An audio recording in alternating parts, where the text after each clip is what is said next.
Welcome back, everyone, to our second episode of Cats Chat. Also on some of our social media is Cats Chat Pod. Just so you know, we're so thankful for everyone to join us back on this next episode. Still haven't had the chance to put onto the podcast where we can upload everything on that. Bear with me. I apologize.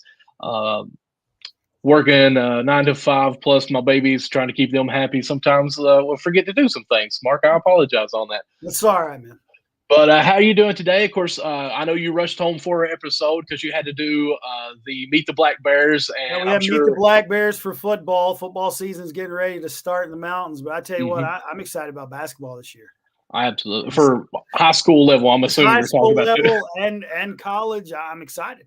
Absolutely. Yeah, there's a lot of stuff going on, at least in the mountains, that I think for us, I know we may have people watching from Somerset, out Western Kentucky, Northern Kentucky, Lexington, different places like that. But us here in Harlan County, the mountains, when it becomes the fall time, as the leaves change, football's going on. October 15th was my second birthday, which is funny because my wife and two of my three kids are born on October 14th. October 15th seemed like a second birthday to me because it was the start of high school basketball. And, that's when everything gets going. So, yeah, we're about to get into a lot of sports going on, at least in the local area here. Of course, 13th region's been wonderful. Went to Alice Louis College where I learned more about the 14th region, all that, different schools over there. So it's an exciting time when school's about to start for sports. We'll say that because I know you're a teacher. I'm sure it's not exciting to be starting school, but Yeah, maybe not sports the wise, teaching side of it, but the sports side of it. I love calling games. I love investing in these young people and just doing all that. And of course, I've always loved UK basketball, and that's what led me to doing this podcast with you. And we have a very special guest lined up today. absolutely. And I will go ahead and let you go ahead and do that introduction. Ladies and gentlemen, with us today he was Oh, Mr. listen to that Georgia announcement Basketball. voice. He was Mr. Georgia Basketball back in 1992. He was the Gatorade Georgia Player of the Year in 93. He's a two-time NCAA champion in both 96 and 98. He was also the NCAA Final Four Most Outstanding Player in 1998. Mr. Jeff Sheppard is with us today. Hey, guys. Good to be with you. We're glad to have you. I'm So jealous. thankful. I felt like Mark was introducing you to about like the bust out in your own 15 jersey coming out, running down the line, starting lineup on that. But Jeff, again, thank you so much for joining on to the show. This is like the best Kentucky podcast that there is. I don't know if you know that not, but 2 episodes in, we're doing great things. But again, as I've said 5 times now, thank you for joining us. We're just going to kind of do this quickly to respect your time, what all's going on here with some questions, and just kind of talk a little bit about that, if that's okay with you. Absolutely. Great. My first question is, of course, Mark kind of already mentioned this about your 96 team and the 98 team winning the championship. Which one was your favorite team? And I understand you got to be a little patriotic on and give them both, hey, they're props there. But which one did you enjoy most? Well, 1998 was my senior year. And so when you play your last game for Kentucky and you win your last game, then it's very special. I had a bigger role on the 98 team than I did on the 96 team. So we weren't expected to win in 98. It's definitely hard to pick, but if I had to pick one, I would pick the 98 team just because it was unexpected. We made some incredible comebacks. Oh, yeah. And, it was my last shot. I can remember being on the floor, getting ready for the national championship game, stretching and kind of thinking through, in 2 hours, I'm either going to be another national champion here, or we're going to come really close. And it's a heck of a feeling to be down there and kind of prepare for your last game at Kentucky, knowing it's your last game and it's also the national championship. So it was pretty cool. I think that's when you played some of your most outstanding basketball, was in the last 2 games of that, in the Final Four against Stanford, you guys were able to pull out a win in overtime. I think you had like 27 points in that game, if I'm not mistaken. And then you went on to beat Utah in the championship. And you just had 2 back-to-back outstanding games, which I guess is what led you to being the most outstanding player of the games. Yeah, our whole team was playing our best basketball of the season, which is an ingredient that you must have in the NCAA tournament to win it. You have to have talent. You have to have some good breaks go your way, but you must absolutely be playing your best basketball during the tournament, or you just don't have a chance. Mm-hmm. And so we were. Everybody kind of knew their role. We were very confident in our role. We were very confident with each other, with our coach, with our system. We also had a lot of experience. I had the advantage of being in the NCAA tournament a lot. I played a lot of tournament games in my career. We had a team in 95 that had a chance to win the championship. 96, we win the championship. 97, I was with my teammates. Didn't play, but I was redshirted. But I went through that whole journey with the guys. And then 98, all the way to the championship. So I played a ton of games, as did a lot of my teammates. And so the NCAA tournament was a familiar place for us. And it's usually not a familiar place. It's hard to get there. It's hard to stay in the tournament. And for us, we had a lot of games under our belt, and that gave us a real advantage. Oh, I wanted to ask you about the red shirt. I wondered, how difficult was the transition? You're playing for Patino in the first, when y'all win your first national championship. Then you red shirt a year, and then you have Tubby there for the next championship. Was it a hard transition to go from one coach to the other, or? Yeah, in the beginning it was, but we had a real veteran team, and Coach Smith was the coach that was making the transition. And so I don't know that any other coach could have done it better. He's so humble, and he kind of came in to Kentucky knowing that he was, inheriting a team that was very successful. He had coached against us, so he was familiar with our personnel. And he kind of joked in the beginning saying, if I can't beat you, I might as well join you. and he really just kind of implemented his system, but also allowed us to kind of give feedback on certain things. And, he didn't want to completely change what we were doing, because we were used to doing that, and we were winning, and we were doing it well. So we wanted to kind of just almost have a hybrid style of play between what we were doing with Coach Patino and his principles, and that blended together. And it really didn't work great until February and March. Early in the season, we were winning, but we were winning ugly, and we weren't clicking on all cylinders. So it took us a while to find our groove. And thankfully, like I said, February, March, we found that groove, and we got on a roll and got hot at the right time and ended up at the top. Now, I didn't think I would end up asking a question like this, but kind of what we're talking about here, I'm interested in knowing and asking you. Tubby Smith was one of my favorite coaches. I actually reached out to him while he was in Minnesota. I have no shame, as you can tell, on trying to reach out to people. But I found out what his email was just, with Minnesota there, and actually just told him how much I loved him. It's his time here and what all he was doing, loved his schemes and everything. And told him that, can't really support him in Minnesota or watch him on TV back in the early 2000s, just not globally like that, like it is now. Anyways, long story short, he actually sent me a Golden Gopher shirt from him. And I thought that was really nice that he did that, very humble of a guy. But, a lot of people in Kentucky, they always want to say Tubby wasn't the great coach for Kentucky.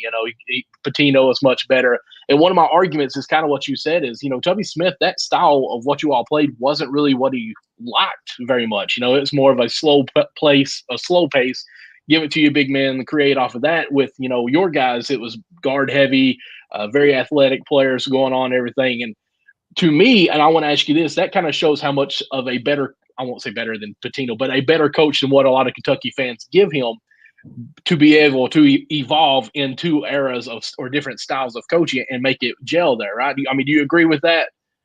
Yeah, I mean, he's one of the best coaches in college basketball history, not necessarily because of his winning multiple championships, because he hasn't, but because of how he has poured into and developed the young men that he's developed. And ultimately, we judge coaches based upon wins and losses and championships. We probably shouldn't. We should probably, judge those coaches and that get their hands on student athletes differently. And so it's just the society we live in, and that's okay. But those of us that played for Coach Smith understand what he did, how he poured into us while we were playing for him, and how he continues to do that. Even though we're done playing for him now. But he was a wonderful coach at the right time at the University of Kentucky. Had a style of play that got to the point to where the program needed to make a change, and they made a change. And so he understands that. Kentucky is a tough place to coach. It's a great place to coach. It's a tough place to coach. It's a great place to play, but it's a tough place to play. And all of that makes it special, and it makes it Kentucky basketball. And when you realize that, then you can kind of have perspective, and you can work through the ups and the downs and not lose your mind. And most can't do that. Tubby Smith was able to do that with excellence. Now, if I'm not mistaken, not only did you win 2 NCAA championships, you won a championship in Italy as well, didn't you? We won a kind of a mid-season championship. We lost in the Italian League finals when I played for Benetton Treviso. Yeah. When you play overseas, you play in a lot of different things simultaneously. Yeah. You're playing in an Italian league, and you're playing in a European league, the Euro Cup, and you're playing. They have some mid-season tournaments and that kind of thing. And so, we were able to win a pretty prestigious mid-season tournament that was a nice championship. And yeah, it was a wonderful run over there. Great basketball. Played for some great organizations, and really thankful for my time over there as well. Yeah, Matt says he wanted to be Jeff Sheppard and Tony Delk when he played in high school. Well, I think more like all of us did. Tony Delk than me. Tony was one of the best players of all time, so he was incredible. I will say that Tony Delk is my favorite. I do apologize. No offense, Jeff, but that 00, they used to call me Double Donut when I wore 00 in high school, but it happens. But speaking of Italy, some of your times playing there, I didn't know this. Mark, my brother, we was talking before we got on here, and I didn't realize this. But Mark, I'll go ahead and let you bring it up there. I don't want to steal one of your questions just about the end. I'd read an article about what caused you to get out of playing overseas was 9/11. Yeah. Yeah, I was in Rome when the terrorist attacks happened. Our daughter, Matt, now 23 years old, had just been born, and she was here in the States with my wife, Stacy, and I was in Rome. And so, as you remember, that the world changed that day. And for a period of time, we didn't want to leave our house, much less the state, much less the country. And so it was a difficult decision. I was having a good career in Italy and playing professional basketball, had some great relationships, but we just had to, make a decision as a family, and decided to step away at that time and kind of transition into the workforce and being with my family, raising our family the best way that we know how. And it was a good run. Basketball was great to me, and but at some point it ends, and it ended for me there right after the terrorist attacks in Rome, and we're moving on kind of from there. Wow. And speaking of family, you have a son that's fairly talented as well. You have a son? I do have a son. How neat is it being on the other side now? Like you're watching him go to UK, go play. Like how I know it's got to be an awesome feeling. It is. I mean, we've been, Stacy and I have been Reed's parents his whole life, and we've been watching him play. He's just now playing for Kentucky, and he's that much more visible and public for everybody to see as well. So, I mean, we've been on this journey, for 19 years, and it's been great. Same type journey with our daughter. She played high school basketball and then went to Campbellsville University and played there and had a wonderful run there. So, yes, the Lord's been so good to us and just given us so many fun opportunities to travel and watch our kids play and enjoy the ride with them. Obviously, Reed being at Kentucky is very special because of Stacy's background at Kentucky and my background at Kentucky, and it's Kentucky. So, you put all that together, and it is very special. But at the same time, he's still Reed. He's still our Right. son. And we appreciate the opportunity that he's been given, and are excited to continue to pull for him and chase him around the country and pull for him and his teammates. And neat to see, all that's going on inside of that team right now. And just like, everybody that's out there, we're fans as well, and hoping that they can do some really big things this year. I did see a clip or a reel, I guess is what they call it. I'm too old for this stuff. But I think it was you and your wife walking down the street going to a game, and of course, you have a big holler out in front of a sign there with the 15 on. You are a fan, but I want to know a little bit deep in this as far as because your background of playing for, Tubby, for Patino in Italy, everywhere else that you've played. Has it been hard for you as a dad to sit in the stands and think, oh man, that coach has got Reed doing this, or we've worked on this, and why isn't he doing this? Are you one of the loud dads out there that's trying to coach from the sideline and help him out? I'm not saying it in a bad way. Or are you like, okay, this is the coach's level. This is what he's got to do. I'll talk with Reed afterwards. Be like, hey, this is what we could have done to improve. How is that part of being a superstar at Kentucky to dad figure to leading your son on that? Yeah, I'm a loud dad, not necessarily from a coaching standpoint now. Used to be. I used to coach him, and during middle school and high school, I would yell, really not necessarily things that contradicted with the coach, but things that I would notice just from his effort level, or his, if he's not rebounding or not, playing with a level of intensity that I think he needs to play with every time he steps on the court. Now he's his own guy. I can't, if I'm yelling, I'm yelling for him, for his teammates, against the referees, things like that. So I'm yelling as a fan. It's important as a dad to allow your son to be able to be coached and led by the coach and the leader of the team. If he has multiple voices coming into his head, then it doesn't work. No matter what my background is, and no matter who the coach is, it doesn't work. And so, and plus, it's time for Reed to be able to be his own player. He's heard my voice enough.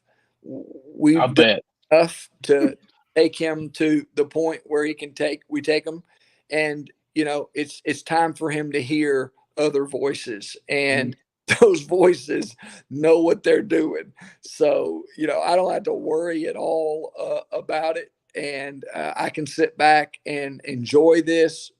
Be dad, be for him, and I am for him. I'm for these guys, and it's gonna be fun, and I'm gonna be loud. So I'm excited. And I want to say, just from a teacher standpoint, and as like where I call the ball games, I appreciate you and your wife so much. He was such a respectable young man. Times I got to talk to him, and you don't see that all the time, especially from ball players that have the higher profile or whatever. But he was such a respectful young man, and I love the way he carried himself on the court. It wasn't always about him. Sometimes he was just trying to make his team better, and that's what I loved about watching him play. Well, I appreciate that. We're thankful. He's been raised not only by us, but he's got a big family. He's had a great support staff. Nate Valentine did a great job at North Laurel. Mike Black is the principal at North Laurel. So many great assistant principals and teachers, librarians, all the way down to his elementary school teachers and principals and middle school. I mean, we have personal relationships with every principal, every teacher in our community. And it's the cool thing about being a part of a small community. Oh, yeah. And, people look and say, well, why didn't Reed go to this prep school and play and go over here? And I was like, are you kidding me? Do you know how special it is to have a child go through start to finish a school system that's for him, that knows him, that knows his parents? We know them. We're in the same church together. Some of us, we're in the same community. We can communicate with each other. We can rally together and be for not only our children, but the other children in the community. That's powerful. And to give that up, absolutely not. And so I respect you for that. Yeah, I mean, he's the byproduct of a community that's raised not only him, but other kids in this community, his friends and teammates and that kind of thing.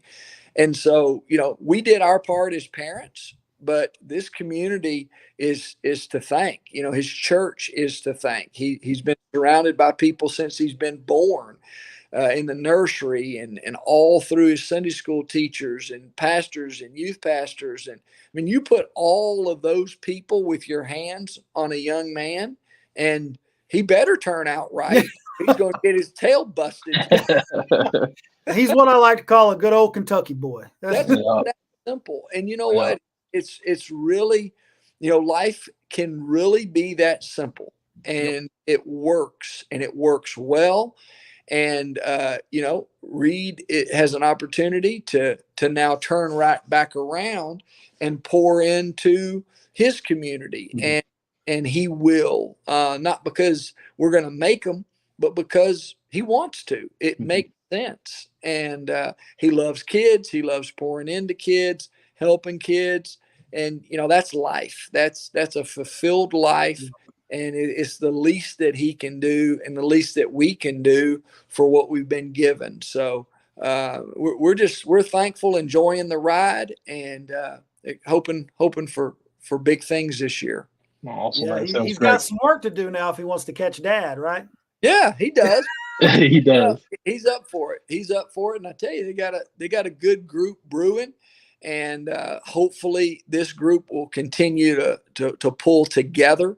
The best team at the end of the year will be the team that has pulled together, that really plays for something more than self, that is playing for the name on the front of the jersey. And when you do that, then great things happen for the name on the back of the jersey. But it's a team game, and I think that they realize that. You're seeing some early indications that they understand the power of sharing the ball and cheering for one another. And if that momentum can build, then they have a chance. Still got to play their best basketball, get some good breaks, and all of that has to come together. But you got to give yourself a chance. I want to ask one question because I don't want to be all praise Reed on his play and everything, because I'll say that that's kind of sounds mean, but what's his weakness? What do you think his downfall is right now? What's something that he needs to be working on, that we need to be watching? Okay, this is Reed. He's in the gym every day. This is what you need to be watching, see that he improves on this. That may be his Achilles as far as right now in his early career. What are you working with him on there? What can we look forward to seeing an improvement on that you might think help him more? Yeah, well, basketball is a hard game to play perfect. And so you have to continue to, work on your skills. And as much as I want him to work on his weaknesses, I want him to work on his strengths. Okay. And so I want him to keep shooting the basketball and keep working on, handling the ball, passing the ball, Mhm. making the right plays. But the thing that he has to work through is just experience. It's Mhm. a new game, so the biggest thing is he just doesn't have any experience, and so he's got to get out there and he's got to try some things, and he might make some mistakes, but he's got to learn from that. So if he can have a short learning curve and know that, that pass that I made in high school, I can't Mhm. make that pass at this level. That guy's actually 7'2". So, or that guard is the quickest guy I've ever played against. So I got to be able to learn. So really, that's it. There's some things from a standpoint of physically, he's trying to put on some strength and all of that. All of that will take care of itself. Yeah. But he's just got to continue to listen, be a great listener, be a great teammate. Always come to practice and games with the attitude that we got to get better and we're going to win. And when you commit to that, then special things will happen for them. Yes, sir. Well, listen, I could sit here and talk with you about basketball this whole time for days, really. But I know your time is valuable, and thank you for taking a little bit out of your day to spend with Cats Chats, this awesome podcast for Kentucky sports and everything. But I know you probably got things you got to do. Might have supper waiting on you. Might got to go out and make Reed run some conditioning laps. I don't know what, but Jeff, again, I just want to thank you so much for joining the show and being a guest on here. Maybe next time we can have you on later on, just talk some more mid-season and how things are going or something like that. Pleasure, guys. Enjoy. Right. Appreciate your conversation, guys. All right, thank you. Go Big Blue. There we go. All right. Well, I tell you what, that was special. That was awesome getting an interview right there. He's a great guy. Like I said, and I wasn't just blowing smoke when I was talking about Reed. Like I've met him, just very respectful young man, and you don't see that a lot in teenagers today. Oh yeah, let's be honest. And I thought that was awesome. We got a comment right here. We might want to show this because I think we might need to talk about this a little bit. Oh yes. That actually is our next point. Let's see here. Let me go ahead and be bringing that up. Of course, I'm not even going to try because I've been practicing all day on how to pronounce his name correctly. So I'm going to let you take that, Mark. I'm going to try to. Pretty sure it's Zvonimir Ivisic. If I'm not, I could be wrong, but I'm just going to call him Big Z. We had Big O. We had Oscar, Big O. We're going to call him Big Z, man. And of course, I think it's going to be showing here. Let me know that when that pops up, please. All right. It's not up yet, but I tell you what, this young man, he is built different. And as excited as I was about this class we have coming in, and now you are bringing in not your normal 7'2", 7'3" guy. Like I've heard some people call him 7'2". I've heard some people call him 7'3". A lot of times when you get a player of that size, I mean, they're clumsy. Let's be honest, they're slow usually and too. I'm sitting here just watching this of him shoot. The kid's just stroking it. Like he can shoot outside. He can dribble. And he's quick. He's elusively quick. And how many defensive mismatches might that cause? Because if you put your big on him, he can take him outside and then dribble drive around him. I've seen him make no-look passes. He's just – and, they said he was projected as maybe going second round when he tried out for NBA scouts, and that's kind of why he wanted to go back. And I actually had a quote that he actually had, if I can find it real quick, of why he decided to come to UK. He said, "I decided to come to Kentucky because it's the best spot in the U.S. for talented basketball players. And Coach Calipari is a Hall of Fame coach that sent more players to the NBA than anyone else." And that was a quote that he made. And he knows what Coach Cal can bring. And I think that's kind of, how Jeff Sheppard was talking about how Coach Tubby Smith really cared about his player, really developing it. Coach Cal's kind of the same way. A lot of people get mad because of the X's and O's, but he develops talent. Oh, and absolutely. He knows how to exploit those good things that you can do. And it's amazing to me that here we are in August, and you got a kid of this caliber that could be coming to UK. And I mean, looking right here, of course, my screen, guys, is smaller because we have the website we're on. So you all are probably getting a full screen of what you're seeing of us. So I'm looking at probably a 2/3 live of us, and then what's playing of Big Z is even smaller than that. So watching him shoot, he looks like Tyler Hero from behind. Now, again, when it's blown up, probably don't. So, like, the guy's shot actually looks good. Like, I know I've talked to you about this many times, Mark, where shooters are shoot, but sometimes they don't go in, but you can still tell that they're actually shooters by their form, by their confidence, just the way that they shoot the ball. Some people shoot because they have to. But this guy, I mean, he looks fluently in the way that he's shooting the shot and everything.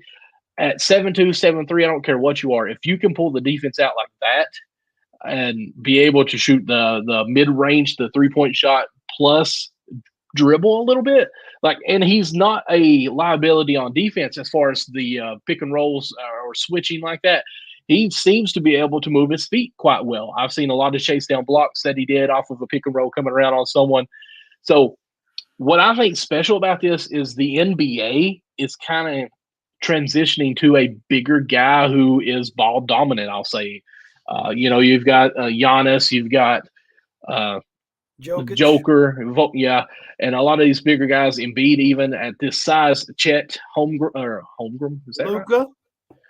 I wouldn't go so he's much not as Luka. That quite. I just love Luka. I can't help it. Yeah, he's more of a guard. So I'd say small forward that is ball dominant on everything. But I yes, agree with Matt right here. Yeah, Kristaps Porzingis. Yeah, kind of. But who hopefully has a little more desire to actually score the ball instead of just settling for a jump shot. But the crazy thing is, when it comes, we'll say January, February, and our whole team is healthy, because one reason why I think this commit happened is maybe Bradshaw's a little bit more hurt than what we thought, or even who's the other one that's hurt right now? Onyenso. Yes, but I did see something that said Bradshaw should be back in, I think, August now. But so we may have a front court where Bradshaw is playing the 3, maybe, and Big Z is the power forward at 4. And I mean, this is a good problem to have, though. Yeah. Oh, yeah. That's what I'm saying. Like, there's so many options on this. Like, we could have 7-footers on 3, 4, and 5 position now.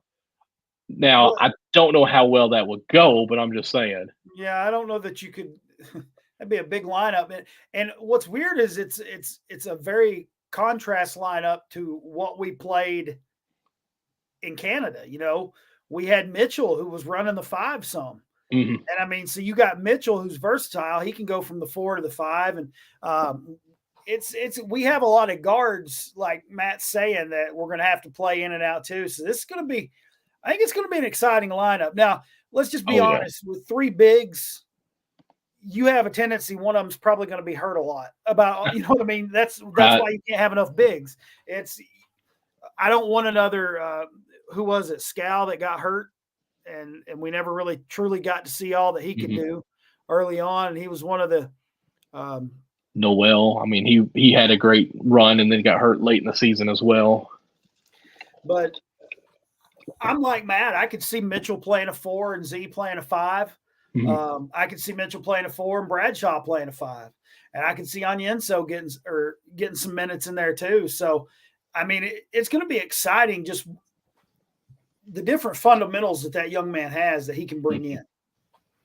Oh yeah, like Calipari is going to have more options with this lineup now than he's had in a while. As far as it may hinder a little bit, because back in the what was it, the platoon era, the blue platoon against the white platoon. No one ever knew who was going to be in at the end of the 5, the closing 5, if you will. You got to kind of go with hot hands. Sometimes that can run into some issues of no one ever knows who's going to be in the closing situations. But it's a good problem to have, just for the fact that most of the times with Kentucky players, they come to Kentucky because Calipari improves their game so much to have them NBA ready that their stats for the season are going to be low. And NBA owners, or governors, what they call them now, are okay with looking into that because when they go to the combine, they can actually see all the skill sets that they have that they've obtained with the Calipari era. So, yeah, it's going to be fun to watch. The guy is going to protect the rim. I've heard some people say that he may challenge Anthony Davis' single season block record. We'll see because he is very mobile with the lane slides as well. So, yeah, I'm happy. I don't want to be the guy that keeps saying I'm excited. I'm happy that this Big Z has signed, or I guess not really signed, committed to Kentucky. I think he is a real deal as far as raw talent. That's one of the big things that I've seen. Like last year, over across the seas, he averaged, I want to say, 9 minutes, and it's because he's playing in an adult league, so he's not getting the minutes on there. But you go back 2 years where he played with, I think it's 18 and under, where he was averaging 20 minutes a game, like 19 points and all this different stuff. So, yeah, it could be one of the most deepest Calipari era ever, as Caleb shared on here, deepest since 2015. Matt just said. What's so great about the depth that they have is it's multiple spots depth too. It's not like 5 guards that you can rotate all around. Like you've got bigs. Simply 4 bigs that can rotate anywhere. You've got at least 5 guards that can rotate as well. So it should be fun to watch this season of how it plays out. Yeah, he said he thinks this puts Hugo kind of the odd man out. But what I do like about it, that gives him more time to develop. You know what I mean? Yeah. If you bring in bigs that are better than you, you have to get better. If you want to see the floor, you're going to have to play better. So that's one thing I love about the talent level that Coach Cal is able to bring in is if you're not going to get better playing against the B team all the time. Let's be honest. You need to play against real talent, and that's why teams scrimmage and things like that. So if you want to get better, you got to play against better competition, and it's going to make these guys compete, going to make them go at it and practice. And but the big thing is if nothing else, it helps you in practice. Oh yeah. Because I just don't want this to become another Enes Kanter situation. You know how he never did get to play for us. And you know, with him coming from Croatia, I don't know all the rules and regulations. You know, he's committed. He's coming to Kentucky, but I don't know the red tape that they need to go through. I've not really looked into that. I've seen a couple articles saying, well, they're going to have to check this. But, I'm excited. I like Johnny here. He said it could possibly be the deepest team. We got to watch the games to find out. He's right. Yeah. And, you know, as far as the Cantor comparison to this, I feel like Enes' problem was more of the pro athlete, which, you know, we know Big Z is a pro across seas where he's playing in the adult league. But the NIL, I feel like, should wipe away all that situation. Now, I'm sure, again, there's red tape always. But I think the NIL will help whatever is going to be the holdup on this one. Yeah, and I'm kind of like Matt. I think Cal has a very good feeling that they can make this work to say, hey, here we are in August. We're going to add him. And I'm like you. I'm excited. I'm not just happy. I'm excited. I'm thrilled. Overjoyed. Yeah, I'm out of my vocabulary. It's not that big, man. You know that. You're all right, man. Yeah. I mean, who would have thought that in our second show, we'd be talking to Jeff Sheppard and about a 7'2" Croatian coming to UK. About Kentucky basketball when football's not even kicked off yet. And, of course, on our next episode, we may have to dip a little bit into Kentucky or football because, you know, there's been a lot of Yahtzees talking about flipping even some of the twins that could be changing over to Kentucky. And, of course, this Saturday, I think, is the fan day at the Kroger Field where you can meet some of the players and see their practice and everything. So we will get into some Kentucky football. We're going to have to talk a little bit of football. Just Devin Leary, man, he's going to be fun to watch. Already on the list, I think, for one of the top players as well. So, yeah, it should be fun season. I actually think we're going under the radar in football again. I think a lot of teams are predicting us at like 6 wins. I think we can get 8. Perfect season, I think we could get 10, but that's reaching, I believe. So we'll get into that. Saying there's a chance. So always a chance. Let's see, I'm reading Matt's comment here on the side. I guess you bring it up. Jeff Goodman gave us a D+ for the summer grade. Now, is that football or basketball? Yeah, he's talking football because 8-4, 9-3. That's where I'm at. I think 8 is given for us, Matt. And of course, we're getting into the football talk. We'll do this more on the next episode. Maybe we'll try to get a football player. I don't know, Tim Couch. Let's just throw that out there. But yeah, I think 8 should be our minimum. 7, just because things can happen. But 8, 9, I'm happy with, and I could see a 10 season, 10-2, because we play, I think, Georgia. And Tennessee's a good team now. Let's not give them too much credit. That's all I want to say about Tennessee. I mean, you have to. They've got a good football program. They do. Let's see here. Mark, that was our summer grade for basketball. A D+. For basketball? Did Jeff Goodman watch the Canadian games? Did he watch Global Jam? I don't see how you're going to give somebody a D+ when you're playing without your bigs and you dominate the way they did. Well, we were a little behind on knowing who's going to be our guys as far as bigs, too. So, I mean, I can understand it because where Oscar didn't come back, a couple players went on. Livingston was hesitant. Reeves, we didn't really know what was going to go on. He talked about not going to the NBA, but he also mentioned maybe not coming back to Kentucky. So maybe that's what went into some of it. I'm just trying to understand on there maybe. I don't know. He said the page came out yesterday. I never mind that. No grade at all. I could see maybe like if it came out yesterday, giving them a B-, just because I thought they played well for what they had. I mean, I really do. I felt like they were very unselfish. They shot the ball a lot better than we've been known to lately. So I don't understand that at all. No clue. But let's go ahead and transition to our next topic. I'm getting it pulled up here where I can share. Let's see here. This great account on Instagram. I can't really tell. Let me look at it. It looks like it's ours. Catch Chat Pod on Instagram. If you guys want to follow that, they put up this great graphic here. Start, bench, cut. Who you got, Big Blue Nation? And of course, it's got Jamal Murray, De'Aaron Fox, and Tyler Ulis. All different eras of when they played. I do know I'm the one that created this. I know that Murray is more of a shooting guard, but in the NBA, he's playing more point guard as well. So I wanted to put this 3 here and ask your opinion, Mark. Who would you start, cut, and bench on this? You don't listen. I love all 3 of these players, but I got to cut Ulis just because of his. I mean, I love him, but if we're talking about going up head to head against another team, a lot of these you got a lot bigger guards now, and I got to have. If I'm starting a point guard, I'd have to start Fox. I mean, it's what you want. There's no wrong answer. I would have to start Fox, and Murray would be on the bench because to me, he's a shooting guard. Now, and I know I'm sitting here going, yeah, they just won the National Basketball Association championship. Don't ever call it the National Basketball Association again. Sorry, that just NBA. The NBA. Okay, they just won the finals. I get that, but to me, true point guard, I'd have to go Fox as my starter. See, you're killing me. And Matt, I know you put Ulis and you put Murray. I'm not for sure what you meant on that. Is it start Ulis and bench Murray or what? So please, if you don't care in the comments, let us know what you mean.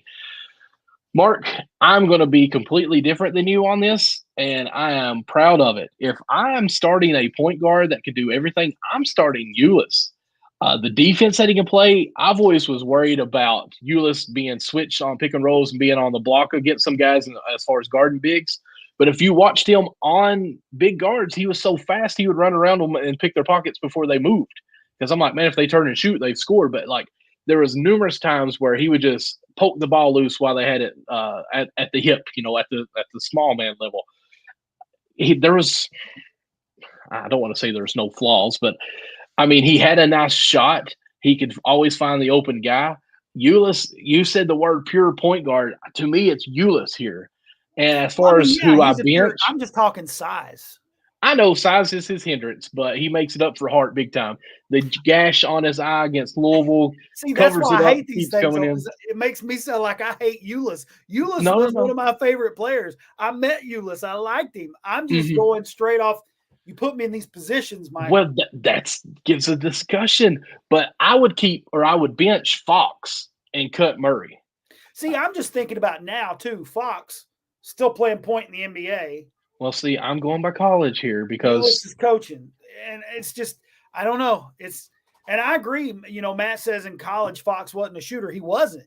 He's had to turn into more of a shooter in the NBA, in which he still lacks a decent, well, I'll say a knockdown shot. Like the mid range. I mean, he's Westbrook skill as far as in the NBA, just speed, but he's got that great pull up at 15 foot, right at the elbow at the free throw line. And I mean, he's developing that. I mean, I don't think his 3 points a high amount, but I mean, it's respectful enough. But Murray, I mean, he's automatic. He is a 1B to the superstar of the Denver Nuggets.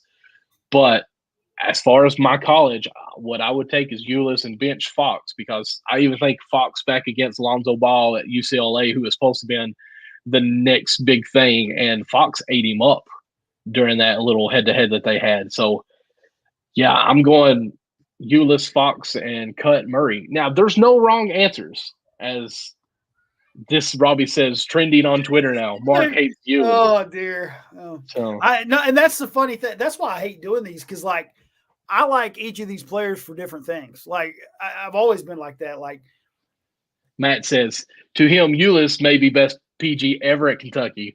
Whew. Fan favorite, I'll give you that, but I don't know. I'd have to definitely look into it. You're not far off. I'll say that. SEC Player of the Year, Defense Player of the Year as well. He was a wonderful college player. Only reason why he didn't play longer in the NBA is because of his height. And I tell you, Ulis, I believe, is probably one of Cal's favorites. Like, oh yeah, because he was a floor general, and another one of Cal's favorites was Hagens, Ashton Hagens. Just the way that he was a general on the floor, and he get everything going. Those probably two of Cal's favorites. I remember reading an article somewhere, and I can't remember where I found it. But yeah, I hated that Hagens wasn't even on this list, because he was an amazing point guard as well. See, now look at you saying hated that I didn't even put Hagens on the list. See, we're going to trend now. It's going to be Michael hates Hagens on Twitter. So, even Matt put SGA better than Fox and Murray. See, I feel like SGA's had a better NBA career so far. Like, am I just fogged memory of what he did at Kentucky? I know he was good, don't get me wrong, but I feel like Fox, Ulis, and Murray were more standouts. I'd even go with a guy that turned it up that under the radar was Marquise T. And, he had a bad mid or early season, but once they got out of their Calipari's Christmas break practices where it's a lot harder and more focus into it, he came out of that break there and really turned on to be a much better point guard for us. So, I mean, Marcus Teague was even a player I could have put on this list too, but there's only 3 spots. Well, and the thing is some of these players at the college level, I don't even think we got to see their full potential. You had so much talent on some of these teams, you couldn't really see what they could do, because it was they had to play into the system, and I think it kind of did limit some of them, and you get to see more. And I think SGA is one of those you're talking about. Like, I don't think we got to see everything he was capable of. What year? Can you think of what year he was there? Man, I'd have to look it up. It's sad that I'm a math teacher, numbers of years. That's what gets me every time. Well, they all kind of mushed together, because I didn't realize that Ulis – I mean, I remember Ulis and Booker playing together, but I also think Ulis played with Cat as well, Carl Anthony Towns. And I'm just like, man, it seems like those two seasons were so far apart in between, but they weren't. Yeah. But who else did Shea play with? I can't even think right now. Poitras, I think. Did he play with Kid Gilchrist? See, they're all running together to me. This is going to get me. You're going to make me look it up, aren't you? Yeah, I just got a text from Dustin. He said that he and his son was trying to watch our show, but we kept saying the word hate, and he was getting mad. We made Ben mad. Uh-oh. I'm sorry, Ben. Yeah. Sorry, Ben. We're sorry. We didn't mean to And Daddy's still a sissy. Just remember that. Absolutely on that one.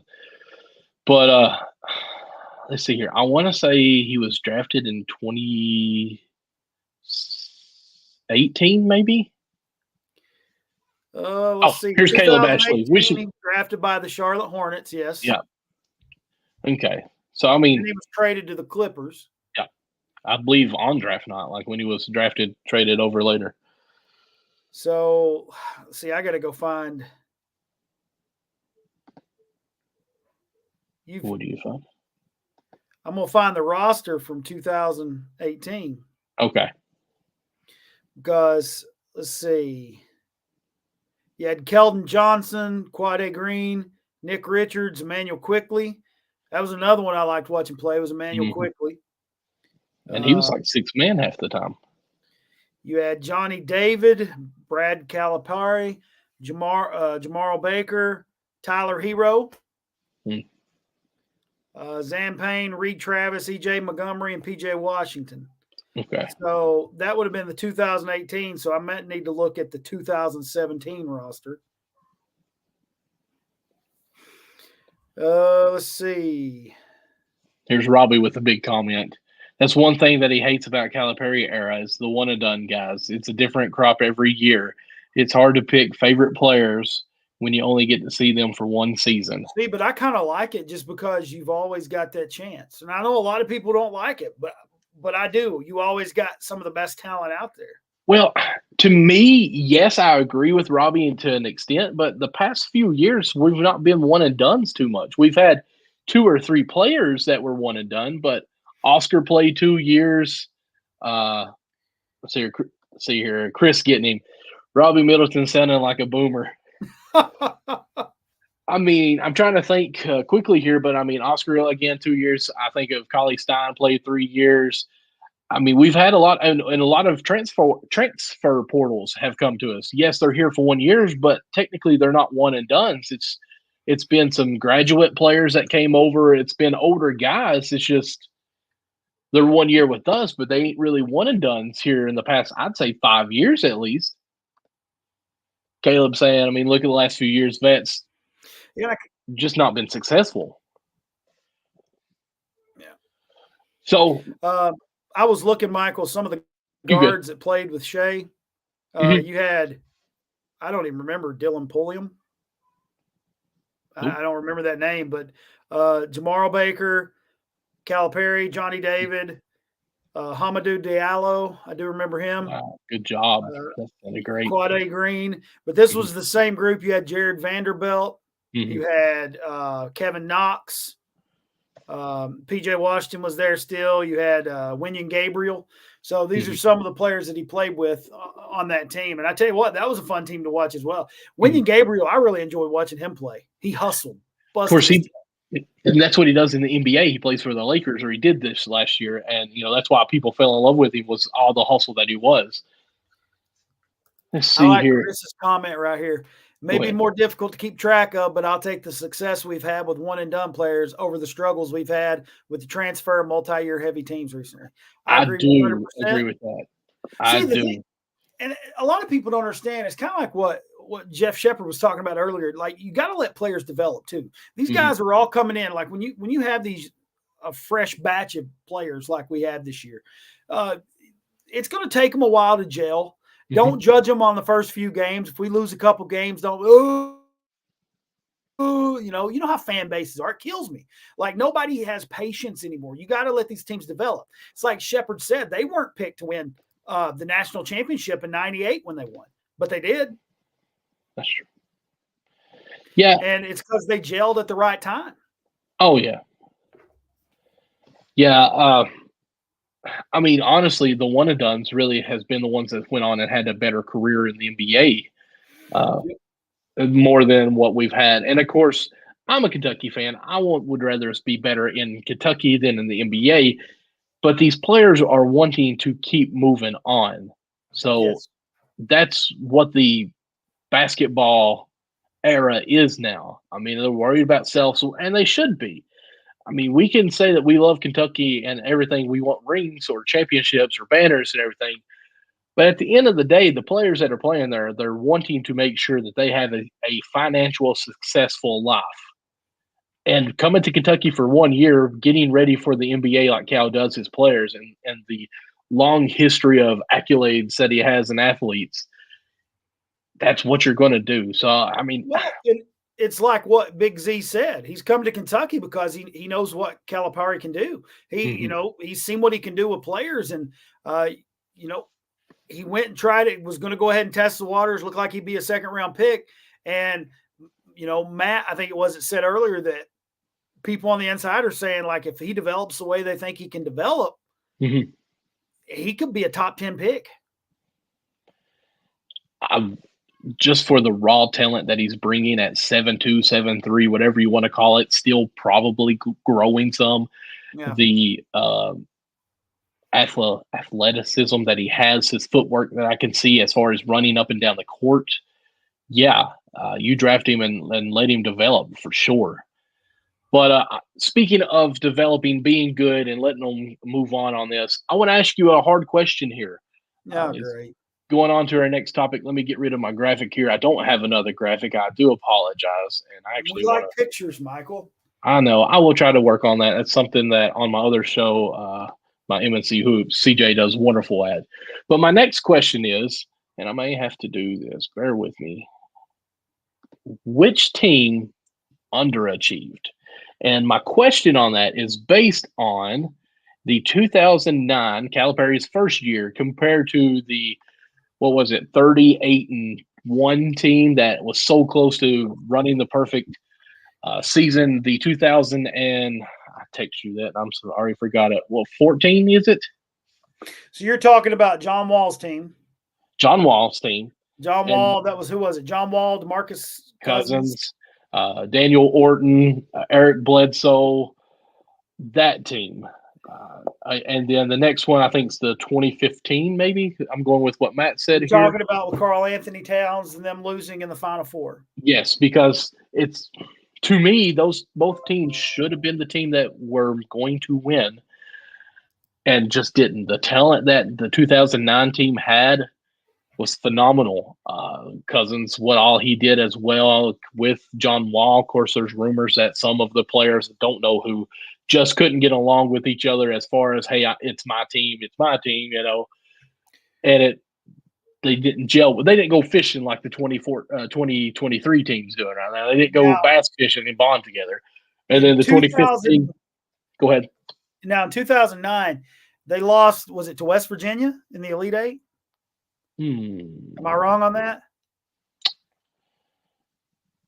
I think you are right. I think it was the Elite Eight. And then Karl Anthony Towns. Now, I agree with Chris right here. The Archie Goodwin team underachieved the most. That team had a ton of talent, and I even think of James Young in that era. But with the talent we brought in, and I was right. Matt said it was West Virginia they lost to. But to me, it's hard for me to say the 2015 team underachieved. I mean, they lost one game all season. They should have won the game against Wisconsin. I was at that game. I mean, there was a shot clock violation. It was not called.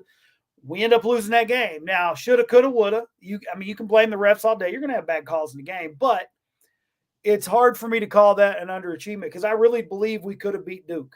I really do. I believe we had the defensive matchups that they didn't want to match up with, and I think we could have beat Duke. Now, the 2009 team, I did expect, but let's be honest, man. As a fan, we expect national championships every year. As a true fan, you want to compete every year. Now, as an honest fan, I'm going to say I know we're not going to win every year, but I want that shot. I want that chance. You're looking something up. You're in deep concentration over there. Well, I'm listening to you, but I thought the 2015 wasn't that year, but I'm trying to figure it out. Well, if you're talking about the Karl Anthony Towns team, that's the team that it was up in Indianapolis. That's what I was thinking, but I thought I just found something that said that they lost. Okay, no, 31-0 record. Okay, 38 wins, tied the 2012 team. Okay, So yeah, they're 38-1 and they lost. Yes. Players. The reason why I feel like they're in that conversation of underachieving is if you can go 38, championship to me is what your end game here should have been, and they didn't achieve that. I feel like they were more ready than the 2009. But if I had to pick in conversation with you, I would go with the 2009. I feel like the 2015 season with Karl-Anthony Towns going and losing that one game, they were there. They just failed on one game, you know. So as far as picking on who I think it is, I'm going to go with the 2009 with the whole talent that they had. What was it? They had like 5 first-round draft picks that year. Daniel Orton, who didn't even hardly play for us, got drafted, I think, at number 9. Yeah. That's where I'm at on it. And I'm sorry, I was trying to look up because I'd seen something that had Kentucky losing 5 games. I'm like, that's not right for that year. And I was trying to make sure I wasn't saying something wrong there. So I apologize. What team did you pick was the underachievers for you? I would probably have to go with 09 as well because, I mean, you look at the 2015 team, they did make it to the Final Four. And like I said, they lost. It was sad. They should have never been in that position where that made that big of a difference. And I felt like the 2009 team should have made a deeper run. That's why I feel like it's the most underachieved team that was there because it was the groundbreaking, the pioneers of the Calipari era. But Chris brings up, and I'm glad you clicked on it right at the right time there. It was the year after the championship. Of course, if this gets to a podcast, you know, I'll read out what he's saying here and makes a great point. The 2012-2013, after winning the championship in 2012, they had Archie, a good one. They had Noel, Kyle Wilcher, who left and went on to play for Gonzaga, Willie Cauley-Stein, Poythress, and they went to the NIT and lost first round. I mean, I really probably should have put that on there as one of the teams. But 2009, I feel like the hype that they had was so much bigger. John Wall, we had the dance and everything. Yeah, well, I kind of agree with Matt, though. The problem was we didn't have shooting in 2009. You didn't have that dead eye behind the arc. He's like 3 for 30 from 3-point. I mean, you can't do that in a game in the college level if you want to compete. You gotta, and that's why I think there's a balance there you got to have with the team. You got to have a shooter. Having all crazy freak athletes is great, but it doesn't always work out. Of course not. But, you know, as far as countering that, I even think the Julius Randle era, can't tell you what year it is, but they were talking about how Kentucky has went old school as far as not shooting the three as it's been changing there. Julius Randle, I think they had Marcus Lee during that time as well. Jabari, what was his name? Johnson, I think. Who am I trying to say here? I don't know. I don't know. Maybe I'm making that one up. Sometimes I make up names.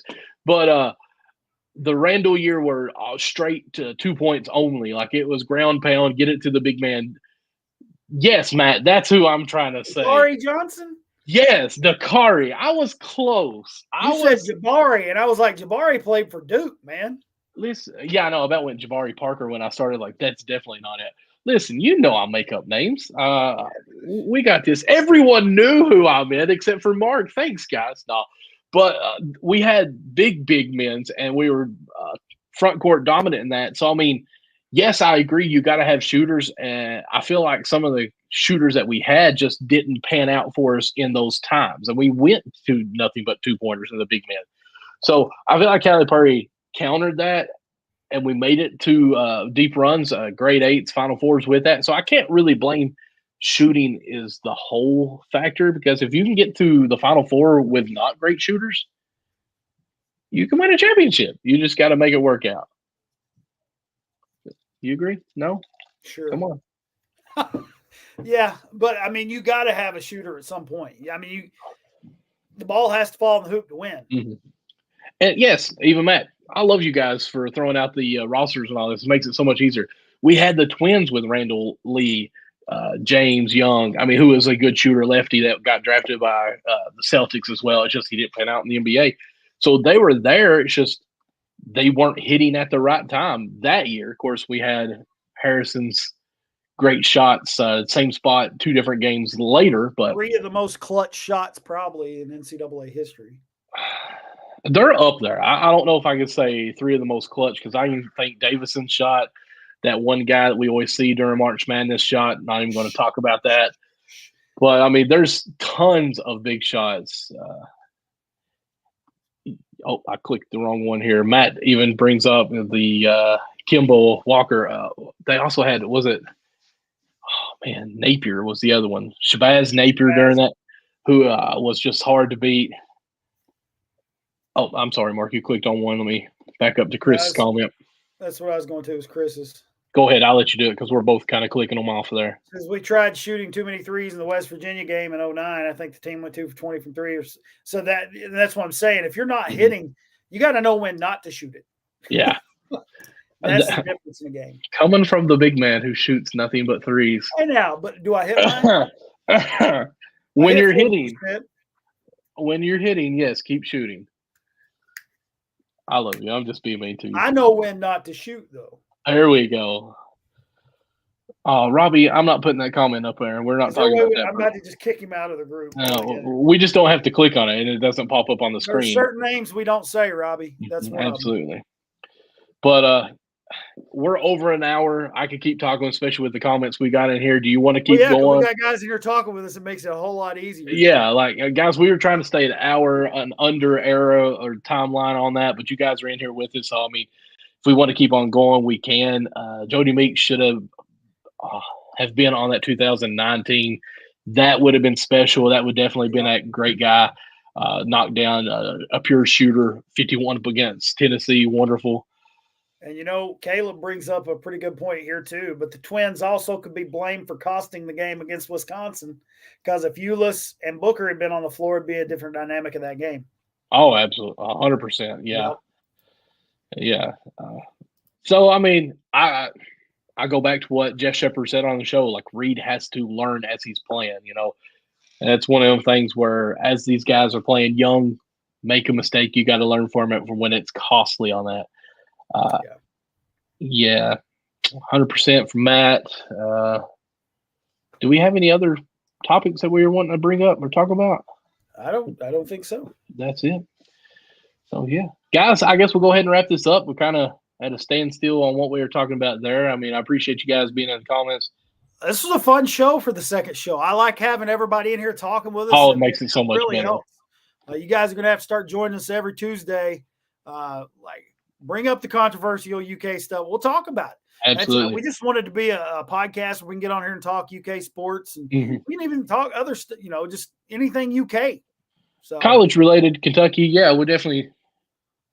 Let's see what you guys may have covered this earlier, especially talking with Jeff's comments about not getting too high of expectations. But what are our expectations this year?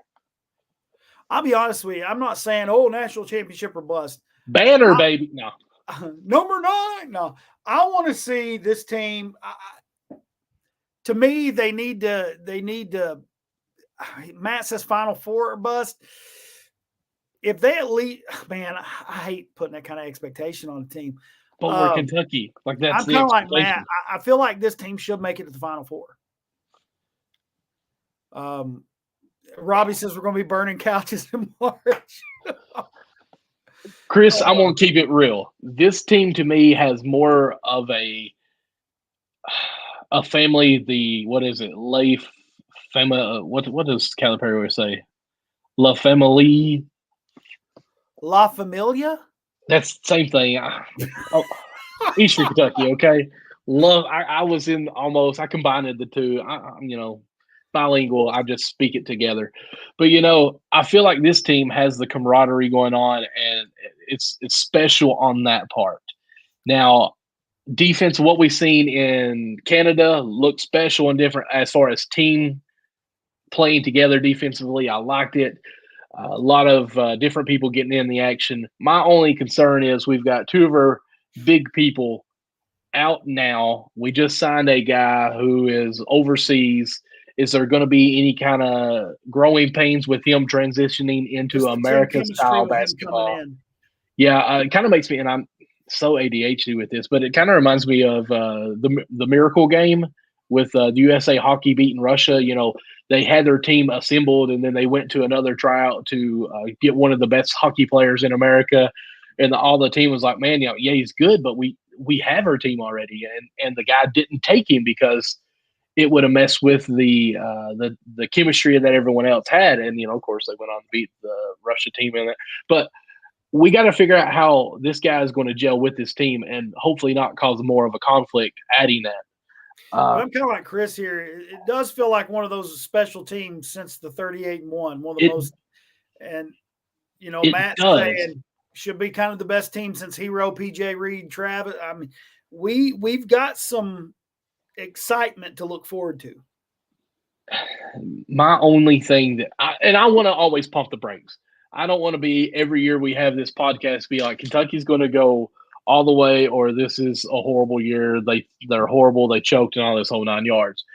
You've got 64 teams that are playing in the tournament to win this, to be at this one spot. So I don't know. Saying that is justification of what we can expect. Final Four would be wonderful. I feel like if they reach to the Final Four, it's a successful year. I think, to me, Elite Eight is where we say, okay, we didn't underachieve.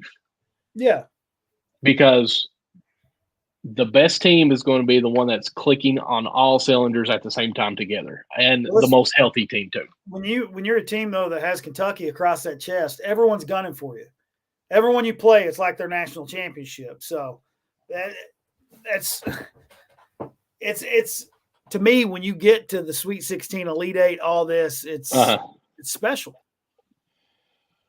Yeah, this is one of the feel-good teams that I'm really happy about. Like what I've said, you know, we've seen on Instagram Lives, the fishing, the movies going out together. It's just this team is using social media to their advantage, where we're actually already jumping into falling in love with the players or who we got.